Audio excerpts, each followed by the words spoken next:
नमस्कार विद्यार्थियों। आज हम मानव भूगोल पढ़ेंगे। मानव भूगोल में हमें अभी तक जो क्लासेस चल रही, पिछली क्लासेस जो हमने अभी तक पढ़ी थी, मानव के अधिवास प्रवास के बारे में पढ़ चुके थे। आज जो हम पढ़ने वाले हैं, मैंने शॉर्ट रूप में आपको समझाने के लिए तरीके से बनाया है, जल प्रवास के परिणाम और प्रभाव। ठीक है, मैं ये आपको पूरा आज बताने वाला हूँ। और ये जो क्लास है वो BA फर्स्ट ईयर की क्लास है और सेकंड पेपर है। ठीक है, और अभी तक हमने बहुत सारी जानकारी पढ़ चुके हैं। ठीक है, आज मैं आपको बताने वाला हूँ। ठीक है, आज हम इसको समझने की कोशिश करेंगे, जल प्रवास के परिणाम और या प्रभाव। ठीक है, मैंने पहले बताया था राजनीतिक कारण क्या थे, युद्ध व उनके परिणाम, किस प्रकार से वहां से उनको भगाया जाता है। तो आज जो हम बात करने वाले हैं वो जल प्रवास के परिणाम या प्रभाव। ठीक है, सबसे पहला हमारे यहाँ पे लिखा हुआ, मैंने जल प्रवास के परिणाम में सबसे नंबर 1 पे लिखा है जननांकीय संबंधी परिणाम। नंबर 1 जननांकीय संबंधी परिणाम। ठीक है, इसके बारे में मैं बताने वाला हूँ। जहां से जन प्रवास होता है, क्या होता है, जन प्रवास होता है। ठीक है, उसे क्या कहते हैं, जन प्रवास। ठीक है, जहां से जन प्रवास होता है, उस जहां के लिए जन प्रवास होता है, उन दोनों क्षेत्रों में जननांकीय परिवर्तन आ जाता है। जैसे मैं आपको सिंपल सा समझाता हूँ, अगर आप इस क्लास में बैठे हुए और आपके साथ 50 बच्चे हो, कितने 50 स्टूडेंट्स बैठे हो एक साथ, और उधर वाली जो दूसरी क्लास है उसमें 20 स्टूडेंट बैठे हुए, आपके यहाँ से अगर 10 स्टूडेंट यहाँ से चले जाएंगे और वहाँ चले जाएंगे, आपके कितने बच जाएंगे? आप 50 थे, 20 चले गए आपके पास, 20 ऑलरेडी वहाँ पे थे, आपके पास माना कि 10 स्टूडेंट चले गए। कितने? 10 स्टूडेंट चले गए आपके पास। यहाँ टोटल कितने थे? 50, और यहाँ पहले से कितने थे? 20। तो यहाँ कितने हो गया? 10 30 हो गया, और यहाँ माइनस हो गया, कितना हो गया? 40 स्टूडेंट। यानी संख्या में क्या हो गया? परिवर्तन हो गया। इसी को हम कहेंगे जननांकीय संबंधी परिणाम। ठीक है, आपको आराम से समझ में आ गया कि अगर इसी प्रकार की, अगर गाँवों में या शहरों में इसी प्रकार के परिवर्तन आएगा तो इसको क्या कहेंगे हम? जनांकीय संबंधी, मतलब जन का जो एक अंक होता है, जैसे मैं भी एक अंक हूँ, आप 2 3 4, इसी प्रकार से एक अंक बनता है, उसको बोलते हैं जननांकीय संबंधी परिणाम। ठीक है, तो जहां से जन प्रवास होता है, जनसंख्या व संसाधनों में संतुलित स्थापित हो जाता है,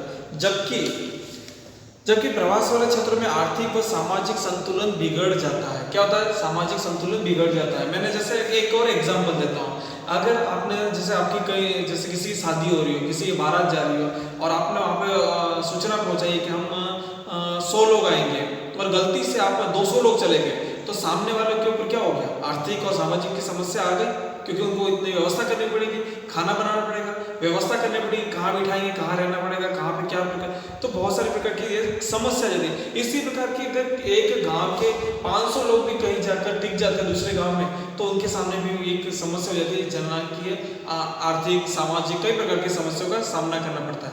यहाँ तक कि परिवहन की भी समस्याओं का सामना करना पड़ता है। जैसे अभी जो लॉकडाउन का सिस्टम है, आपने देखा होगा कि बहुत सारे लोग अपनी जगह चेंज कर रहे हैं, अपने जगह को छोड़ रहे हैं, तो ये क्या परिवर्तन हो रहा है। तो यहाँ जो परिवर्तन हो रहा है, तो फिर इसी प्रकार से वहां भी परिवर्तन होगा, वहां समस्या आएगी। ठीक है, एक नंबर 1 पे मैंने आपको बता दिया।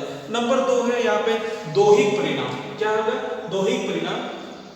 ठीक है, दैहिक परिणाम, जन प्रवास के दैहिक परिणाम उत्पन्न होते हैं जब ग्रामीण क्षेत्रों में जन प्रवास औद्योगिक नगरों की ओर होता है। कहाँ होता है? औद्योगिक नगरों की ओर होता है, उसको हम क्या बोलेंगे? दैहिक परिणाम। ठीक है, और आपने देखा होगा कहीं, जैसे देखा क्या, सुना भी होगा, अफ्रीका के लोग होते हैं जो वैवाहिक संतुलन असंतुलित हो गया है, तथा कई ऐसे रोग पहले के एक प्रदेश से, एक जाति से दूसरे जातियों में फैलने लगे हैं। और ये इसका परिणाम क्या होता है? एक हानिकारक परिणाम सामने आने लगा है। ठीक है, नंबर 3 पे बात करते हैं हम। यहाँ पे बात करते हैं जैसे वातावरण के साथ समायोजन। किसके बारे में बात करेंगे? वातावरण के साथ समायोजन। ठीक है,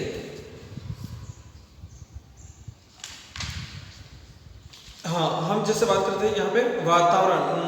ठीक है, जैसे भाषा व धर्म संबंधी, मैं आपको इसके बारे में पहले समझा देता हूँ।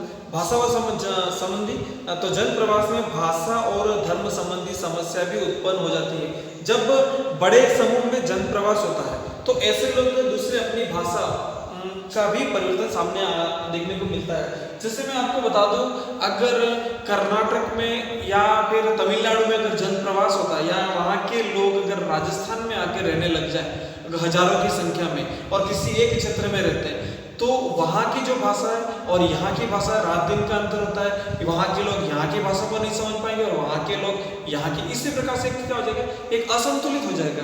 तो ये भाषा व धर्म संबंधी, अगर माना कि ये सारे लोग क्रिश्चियन है, माना कि ये सब ईसाई धर्म से ताल्लुक रखते हैं, तो यहाँ का जो धर्म है और वहाँ का दोनों में भी क्या हो जाएगा, एक असंतुलित सा वातावरण का माहौल हो जाएगा। आपने इसी प्रकार से कहीं देखा ही देशों में इस प्रकार से माहौल देखा होगा, जब भारत और पाकिस्तान का बंटवारा हो तो भी इसी प्रकार की समस्याओं का सामना करना पड़ा। ठीक है, ये तो मैंने 3 कारण आपको बता दिए। और चौथा कारण मैं आपको बताना, आर्थिक विकास जन्य परिणाम। ठीक है, आर्थिक विकास जन्य परिणाम, इसका मैंने आपको बता दिया। अब आर्थिक विकास जन्य जो परिणाम है, नए क्षेत्र में प्रवासी मानव के संसाधनों का भरपूर उपयोग करके आर्थिक दशा में परिवर्तन ला देता है।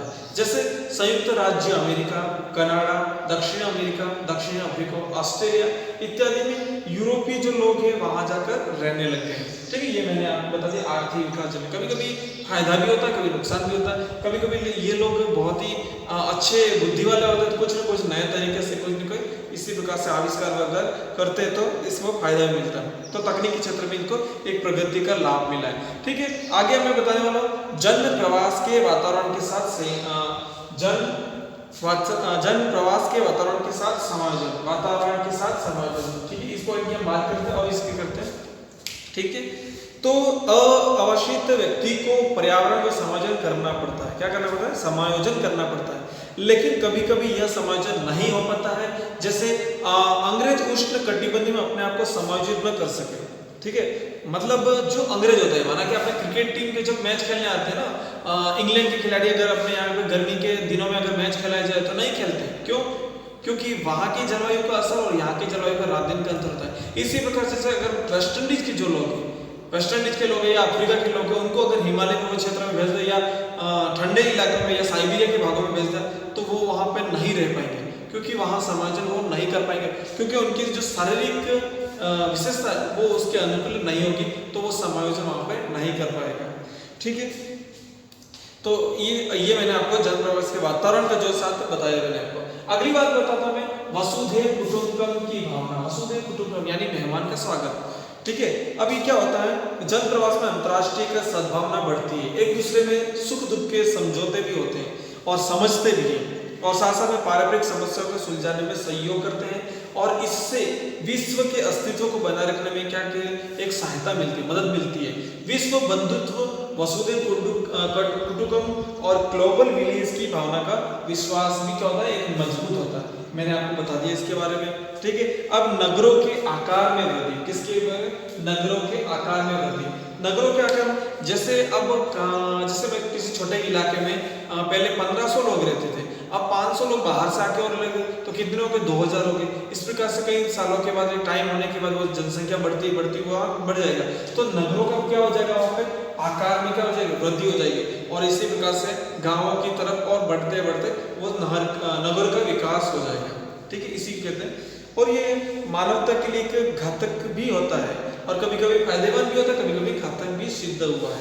अब आगे हम बात करेंगे जन प्रवास के जनतिरेक की समस्या का समाधान। ठीक है, जनतिरेक की समस्या का समाधान, इसकी हम बात करेंगे।